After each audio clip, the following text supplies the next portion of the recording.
Hi friends, ஒரு 10 காஷ்மீர் மிளகாவும் ஒரு 10 பீஸ் முந்திரியும் நம்ம வெந்நீர் வச்சு ஊற வச்சிடலாம்.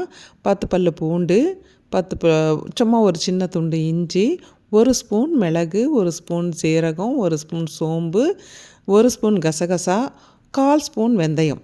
இது எல்லாமே நம்ம கொஞ்சம் தேங்காய் எண்ணெய் விட்டு நல்லா ரோஸ்ட் பண்ணிடலாம். அதுலேயே 2 ஸ்பூன் அளவுக்கு தனியா மல்லி விதையை தூக்கி போட்டு அதையும் நல்லா ஃப்ரை பண்ணி ரோஸ்ட் பண்ணி எடுத்து வச்சிடலாம்.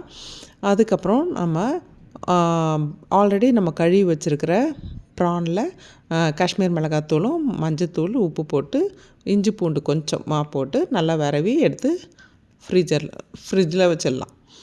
கொஞ்சம் நேரம் அது ஊறட்டும். அதுக்கப்புறம் நம்ம ஃப்ரை பண்ணி வச்சுருக்கிற மொத்த பொருளும் மிக்ஸி கப்பில் போட்டு அது கூட ஒரு 4 தக்காளியும் போட்டு நல்லா கிரைண்ட் பண்ணி எடுத்துக்கலாம். அரைச்சி எடுத்துன்னு வந்து வச்சுட்டு அதுக்கப்புறம் ஒரு தவாவில் நம்ம பட்டர் போட்டுக்கலாம். பட்டரில் நம்ம இந்த விரவி வச்சுருக்கோம் பார்த்திங்களா மசாலா போட்டு அந்த ப்ரானை எடுத்து போட்டு இதில் நல்லா ஒரு 3 மினிட்ஸ் மட்டும் குக் பண்ணிவிட்டு அப்படியே எடுத்து ஒரு பாத்திரத்தில் எடுத்து வச்சிடலாம். அதுலேருந்து தண்ணி மெல்ட் ஆகி வரும் பார்த்திங்களா, அந்த தண்ணி அந்த தவாலேயே இருக்கட்டும். இந்த பட்டரும் அந்த தண்ணியும் இருக்குது பார்த்திங்களா, அதில் நம்ம அரைச்சி வச்சுருக்கிற மசாலாவை போட்டு அந்த மசாலா நல்லா குக் ஆகிறதுக்கு விட்டுடலாம்.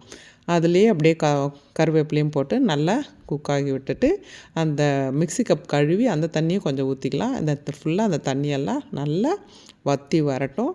அதுக்கப்புறம் நம்ம ஃப்ரை பண்ணி வச்சுருக்கிற அந்த ப்ரான் எடுத்து அதில் கொட்டிட்டு அப்படியே ஒரு 5 மினிட்ஸ், ஆல்ரெடி 3 மினிட்ஸ் நம்ம குக் பண்ணியிருக்கோம், திரும்ப ஒரு 5 மினிட்ஸ் நம்ம குக் பண்ண போகிறோம்.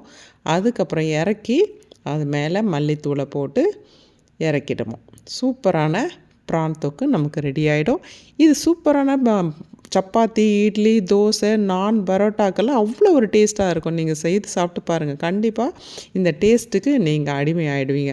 கண்டிப்பாக என்னுடைய செய்து பார்த்து டேஸ்ட் பண்ணிவிட்டு நீங்கள் எப்படி இருக்குதுன்னு கண்டிப்பாக எனக்கு கமெண்ட் பண்ணுங்கள், லைக் பண்ணுங்கள், ஷேர் பண்ணுங்கள். கண்டிப்பாக சப்ஸ்கிரைப் பண்ண மறக்கவே மறக்காதீங்க. இதை நீங்கள் பட்டரில் பதிலாக நீங்கள் கீ ரோஸ்ட்டும் பண்ணிக்கலாம். இன்னும் எதுக்குங்க வெயிட்டிங், ஒன்லி ஈட்டிங். தேங்க்யூ.